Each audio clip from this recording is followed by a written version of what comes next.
तो दोस्तों आज मैं एक बहुत ही बड़ी न्यूज लेकर आया हूँ। इस वीडियो को आप एंडिंग तक देखना इस न्यूज को समझने के लिए। और इस न्यूज को जानने से पहले अगर आपने सब्सक्राइब नहीं करा तो आप सब्सक्राइब कर लो, क्योंकि ज्यादा लोग मेरी वीडियो देखते हैं पर लेकिन उन्होंने सब्सक्राइब नहीं कर रखा। दोस्तों जैसा कि आपको पता होगा MRFA डील के अकॉर्डिंग हमें 114 लड़ाकू विमान खरीदने हैं, पर लेकिन ये MRFA डील एक डील नहीं रही बल्कि एक खेल बन चुकी है, क्योंकि ये डील इतने साल पहले होनी थी, जो 2008 में होनी थी वो अभी तक भी नहीं कर पाए हम 2024 के अंदर भी। ये बात आज के टाइम पे जो भारतीय वायुसेना के उप प्रमुख है AP सिंह जी, इन्होंने खुद आके स्टेटमेंट दे दिया दिल्ली के अंदर। इन्होंने एक बहुत ही बड़ी स्टेटमेंट दे दी आत्मनिर्भर भारत के ऊपर। इन्होंने कहा है कि आत्मनिर्भर भारत तो हम अभियान चला रहे हैं, वो तो बहुत अच्छा है, पर लेकिन हम अपनी जो एक सिक्योरिटी है वो आत्मनिर्भर भारत के ऊपर नहीं रख सकते। यकीन मानिए ये जो इनकी बात है ये बहुत ज्यादा स्ट्रॉन्ग है कि जो ये वाइस चीफ है एयर स्टाफ के, इन्हें इंडिया के सामने नहीं बल्कि पूरी दुनिया के सामने ये बताना पड़ रहा है कि हमारी जो सिक्योरिटी है वो कितनी ज्यादा खतरे में हो सकती है इस चीज से। आत्मनिर्भर भारत से हमें बहुत ही ज्यादा टाइम लगेगा एक एयरक्राफ्ट बनाने के लिए। ये जो MRFA डील है ये 2008 के अंदर होनी थी, जिसकी क्वांटिटी थी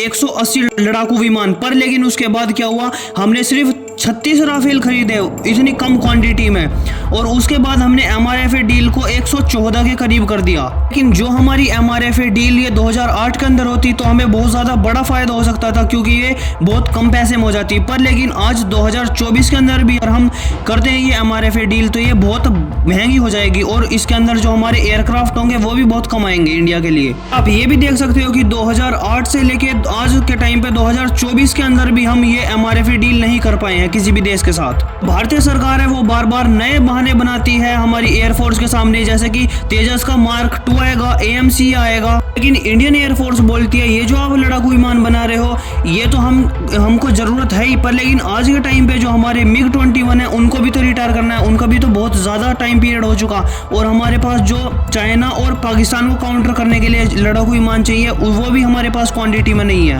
अगर 2 फ्रंट वॉर की सिचुएशन बनती है इंडिया के लिए तो वो कैसे टैकल करेंगे हम दोनों देश को, पाकिस्तान और चाइना को। बल्कि आपको पता होगा चाइना के पास तो बहुत ज्यादा बड़ी क्वांटिटी में एयरक्राफ्ट है, और उनके पास तो उनका 5th जनरेशन का फाइटर जेट भी है। और इसीलिए आज के टाइम पे भारतीय वायुसेना बहुत ही ज्यादा तंग और परेशान हो चुकी है भारतीय सरकार से, और इंडियन एयरफोर्स डिफेंस मिनिस्टर से ये बोल रही है कम से कम आप एक्सेप्टेंस ऑफ नेसेसिटी जो है इसको तो अप्रूव कर दो, क्योंकि इसके बाद हमें अगर हम किसी के साथ भी डील करते हैं देश के साथ तो वो उसको भी डिलीवर करने में बहुत ज्यादा टाइम लगेगा। उसके बाद इंडियन एयरफोर्स को उस एयरक्राफ्ट को उड़ाने की ट्रेनिंग भी लेनी पड़ेगी, जो कि बहुत ज्यादा लंबा टाइम पीरियड होता है, और वहीं कुछ 3 या फिर 4-5 साल बाद भारत में डिलीवर होने स्टार्ट हो जाएंगे फिर एयरक्राफ्ट। और मैं आपको एक और बात बताना चाहता हूँ कि जैसे जैसे ये डील डिले हो रही है वैसे वैसे इस डील का जो प्राइस है वो भी बहुत ज्यादा बढ़ता जा रहा है, यानी कि जो इन्फ्लेशन है उसके बिहाफ पे, और जो ये टाइम पीरियड बीत रहा है इसके बिहाफ पे, और हमारा जो रिस्क है वो भी बढ़ रहा है। यानी कि हर चीज से आप देखो तो बहुत बड़ी समस्या है भारतीय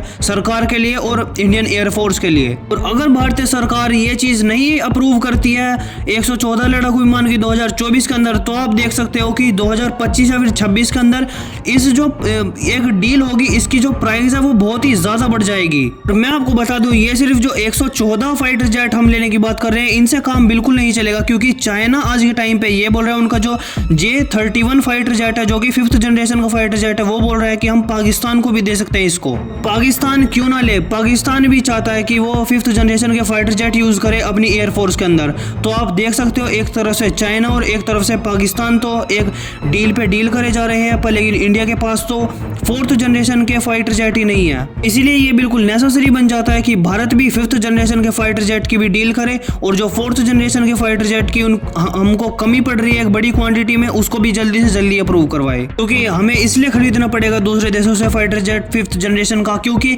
आज के टाइम पे अगर M का भी बनता है तो उसको भी 4-5 साल तो आराम से लगी सकती है। बाकी देखते हैं हमें कि कब इंडियन गवर्नमेंट इसको अप्रूव करती है। बाकी आपका क्या पॉइंट ऑफ व्यू है MRFA डील को लेके वो कमेंट सेक्शन में जरूर बताना।